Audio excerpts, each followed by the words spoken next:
ಅಹಂಕಾರ ಅವಿವೇಕಿಗಳ ಆಸ್ತಿ. ಸಾವಿಗೆ ಯಾವ ತಾರತಮ್ಯವೂ ಇಲ್ಲ. ಸತ್ಯವನ್ನು ಅರಿತವನು ಸತ್ತಂತೆ ಇರಬೇಕು. ಹಸಿವು ಚೆನ್ನಾಗಿದ್ದರೆ ಊಟ ಚೆನ್ನಾಗಿಯೇ ಇರುತ್ತೆ. ಹಸಿದ ಹೊಟ್ಟೆಗೆ ಮತ್ತು ಉಕ್ಕುವ ಪ್ರಾಯಕ್ಕೆ ಇರುವಷ್ಟು ಕಿವುಡು ಯಾವ ಕಲ್ಲಿಗೂ ಇರುವುದಿಲ್ಲ. ಎಲ್ಲ ಹುಚ್ಚರದು ಒಂದೇ ವಾದ, ನಾನು ಹುಚ್ಚನಲ್ಲ. ವಾರದಲ್ಲಿ 3 ದಿನವಾದರೂ ನಗುತ್ತಾ ಇರಬೇಕು, ನಿನ್ನೆ, ಇವತ್ತು ಮತ್ತು ನಾಳೆ. ಜಾಣರು ಗುದ್ದಾಡಿದರೆ ಚರ್ಚೆಯಾಗುತ್ತೆ, ದಡ್ಡರು ಚರ್ಚೆ ಮಾಡಿದರೆ ಗುದ್ದಾಟ ಆಗುತ್ತೆ. ಜೀವನವು ಬಸ್ಸಿನ ಪ್ರಯಾಣವಿದ್ದಂತೆ. ಓಡುವಾಗ ಗಾಳಿ ಬಹಳ, ನಿಂತಾಗ ವಿಪರೀತ ಸೆಕೆ. ಸ್ನೇಹಿತರನ್ನು ಉಪ್ಪಿನಂತೆ ಬಳಸಬೇಕು, ಸಕ್ಕರೆಯಂತೆ ಸುರುವಿಕೊಳ್ಳಬಾರದು.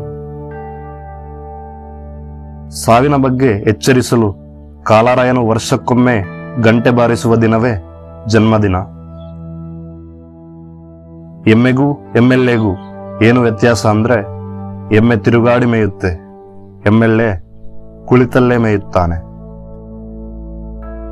ಹಲವರು ಹೆಚ್ಚು ಕಷ್ಟಪಟ್ಟು ಉಣ್ಣುತ್ತಾರೆ, ಕೆಲವರು ಹೆಚ್ಚು ಉಂಡು ಕಷ್ಟಪಡುತ್ತಾರೆ.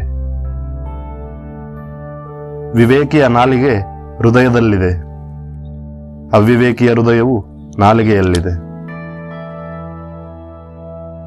ಡಾಕ್ಟರರ ಸುತ್ತ ರೋಗಿಗಳೇ ಇರುವಂತೆ ಒಳ್ಳೆಯವರ ಸುತ್ತ ಕೆಟ್ಟವರೇ ಇರುತ್ತಾರೆ.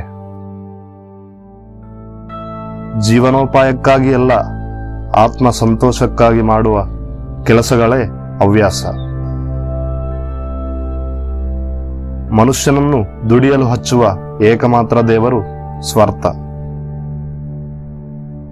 ಕೀರ್ತಿ, ಇದನ್ನು ಗಳಿಸಲು ಕಷ್ಟ, ನಂತರ ಉಳಿಸಲು ಕಷ್ಟ, ಕಳೆದುಕೊಂಡರಂತೂ ಕಡೆವರೆಗೂ ಕಷ್ಟ.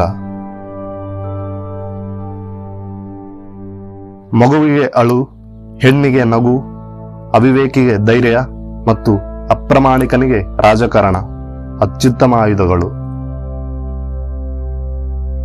ಬದುಕಿನಲ್ಲಿ ಏನಿಲ್ಲ, ಕೊಲ್ಲಲು ವಿಷವಿದೆ, ಬದುಕಿಸಲು ಔಷಧಿಯೂ ಇದೆ, ಆ ಔಷಧಿಯಲ್ಲೂ ವಿಷವಿದೆ. ಇದೇ ಜೀವನ. ತಿಳಿಯಬೇಕಾದದ್ದು ಸಮುದ್ರದಷ್ಟು, ತಿಳಿದಿರುವುದು ಹನಿಯಷ್ಟು.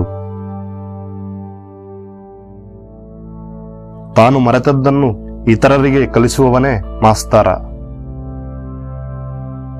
ಶ್ರೀಮಂತಿಕೆಯ ಗುಟ್ಟು ಗಳಿಸು ಎಂಬುದಲ್ಲ, ಉಳಿಸು ಎಂಬುದು. ಹೆಂಡತಿಯ ಸೌಂದರ್ಯ ಗಂಡನಿಗೆ ಕಾಣುವುದಿಲ್ಲ, ಗಂಡನ ಒಳ್ಳೆಯ ಗುಣ ಹೆಂಡತಿಗೆ ಕಾಣುವುದಿಲ್ಲ. ರಜೆಯ ಮೇಲೆ ಬಂದಾಗ ಕಳ್ಳರು ತಂಗುವ ಸರ್ಕಾರಿ ಗೆಸ್ಟ್ ಹೌಸೇ ಜೈಲು. ಹೆಣ್ಣು ಚಿನ್ನವನ್ನು, ರಾಜಕಾರಣಿ ಅಧಿಕಾರವನ್ನು ಬೇಡ ಎಂದ ದಿನವೇ ಪ್ರಳಯವಾಗುತ್ತೆ.